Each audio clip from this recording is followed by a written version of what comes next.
அடுத்து நாளைக்கான பிரமலை பார்த்தீங்கன்னா சந்தாவுடைய அப்பாவும் அம்மாவும் சோழன் சொன்னதுக்கு சம்மதம் சொல்லிடுறாங்க.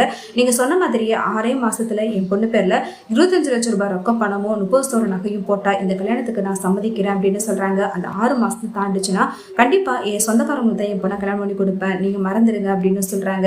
இதை கேட்டதுமே சோழன் கண்டிப்பா அப்படி ஒரு நிலைமை வராது, 6 மாசத்துல எங்க அண்ணா எப்படியாவது அந்த பணத்தை ரெடி பண்ணி கொடுத்துரும், நகையும் போட்டுருவாங்க, சந்தாவை எங்க அண்ணனுக்கே நான் கல்யாணம் பண்ணி கொடுத்துருங்கிற மாதிரி சொல்றாங்க.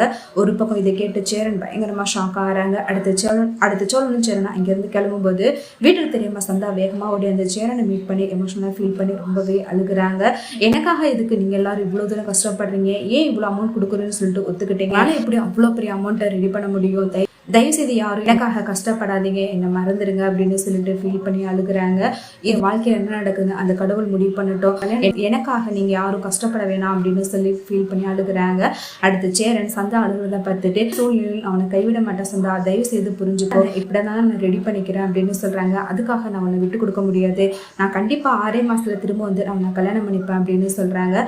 அடுத்து சந்தா அதை நினைச்சு ரொம்பவே ஃபீல் பண்றாங்க. அடுத்து சேரன் சோழனுக்கிட்ட நீ எதுக்காகடா இவ்வளவு அமௌண்ட் கொடுக்குறீன்னு அவங்க கிட்ட வாக்கு கொடுத்த ஒரு வார்த்தை எங்க கிட்ட கேட்டுட்டு நீ முடிவு எடுக்கலாம்ல அப்படின்னு சொல்லிட்டு கோவப்படுறாங்க. லைஃபுக்குன்னு இது வரைக்கும் நீ எதுவுமே யோசிச்சுக்கிட்டது, நீ முதல்ல ஆசைப்பட்டது சந்தா மட்டும்தான், அதனாலதான் சொல்றேன் நீ சந்தா விட்டு விலகிடக்கூடாது, சந்தா தான் உன்னுடைய மனைவியா வரணும், இதுதானே என்னுடைய ஆசை, அதுக்கு இடைஞ்சலா இருக்கிறது இந்த பணம் தானே, அந்த பணத்தை நம்ம எப்படியாவது சம்பாரிச்சுக்கலாம்னா, அதனால நீ கவலைப்படாத, சந்தாவை நீ எப்படியாவது கல்யாணம் பண்ணணும், அதுதானே எங்களுடைய ஆசை அப்படின்னு சொல்றாங்க. அடுத்து வீட்டுக்கு போனதுமே இந்த விஷயத்த நடேசன் எல்லார்கிட்டே சொல்றாங்க. நடேசனும் பயங்கரமா கோவப்பட்டு கத்துறாங்க.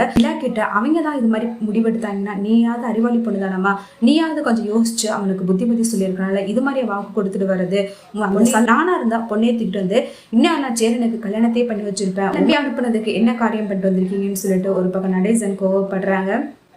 அடுத்து பாண்டியன் எல்லாரும் சேர்ந்து நீ சொன்னதெல்லாம் சரிடா, இப்போ அவ்வளோ பெரிய அமௌண்ட்டை நம்ம எப்படிடா ரெடி பண்ண முடியும், எங்கே கேட்டு பார்த்தாலும் அவ்வளோ பெரிய அமௌண்ட் நம்மளால் பெறட்ட கூட முடியாது, 30 சவரன் நகை எத்தனை லட்சம் ரூபாய் தேவைப்படும் தெரியுமா அப்படின்னு சொல்லிட்டு ஒரு பக்கம் பாண்டியனை கொஸ்டின் கேட்குறாங்க. அடுத்த சோழன் இது எல்லாத்துக்கும் ஒரே முடிவு, இந்த வீடு தான், இந்த வீடை விற்றாலே 1 கோடிக்கு மேலே போகும்டா, அதனால இந்த வீட்டை விற்றுறதுக்கு எனக்கு சம்மதம், நீங்கள் எல்லாரும் என்ன சொல்கிறீங்க அப்படின்னு சொல்லிட்டு கேட்குறாங்க. அதுக்கு பாண்டியன் எல்லாரும் சேர்ந்து அண்ணனுக்காக நான் என்ன நாளும் பண்ணுறேன்டா, இந்த வீட்டை விற்கிறதுக்கு எனக்கும் சம்மதம் அப்படின்னு சொல்லிக்கிறாங்க.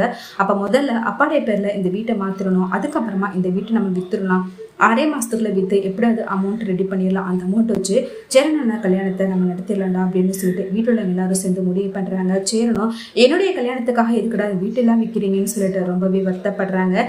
எங்களுக்கு உன்னுடைய சந்தோஷம் தானே முக்கியம், அதுக்காக நாங்க என்ன வேணாலும் பண்ணுவோம் அப்படின்னு சொல்லிட்டு முடிவு பண்றாங்க. ஒரு பக்கம் பாண்டியன் வானதியை திட்டினால வானதி வீட்டுல போயிட்டு பயங்கரமா கோவப்பட்டு நான் எனக்கு வேற ஒரு மாப்பிள்ளை பாருங்க, எனக்கு பாண்டியனே வேணாம், நான் வேற ஒருத்தனை கல்யாணம் பண்ணிக்கிறேன் அப்படின்னு சொல்றாங்க. இதை கேட்டு நான் சந்தோஷப்பட்டு பாண்டியனை கோவப்பட்டு வெறுப்பேத்துறாங்க. அவளே உன்ன வேணான்னு சொல்லிட்டா அப்படின்னு சொல்லிட்டு வெறுப்பேத்துறாங்க. பாண்டியனும் அதை கேட்டு பயங்கரமா டென்ஷன் ஆகி அவங்களுடைய அண்ணனை அடிச்சுறாங்க. இந்த விஷயம் வானதி கேள்விப்பட்டு வானதி ரொம்பவே கோவமா பாண்டியன் கிட்ட எங்க அண்ணனை நீ எதுக்காக அடிக்கிற அப்படின்னு சொல்றாங்க. எனக்கு உன்னை பிடிக்கவே இல்லை, என்னைக்கு நீ என்ன டார்ச்சர்னு சொல்றியோ அப்பவே நான் முடிவு பண்ணிட்டேன் உன்னை விட்டு விலகி போயிடலான்னு, நான் வேறொரு பையனை பார்த்து கல்யாணம் பண்ணிக்க போறேன், நீ தேவையே இல்லை பாண்டி அப்படின்னு சொல்லிட்டு ரொம்பவே கோவப்பட்டு போயிடுறாங்க. ஒரு பக்கம் பாண்டி அதை நினைச்சு ரொம்பவே ஃபீல் பண்றாங்க.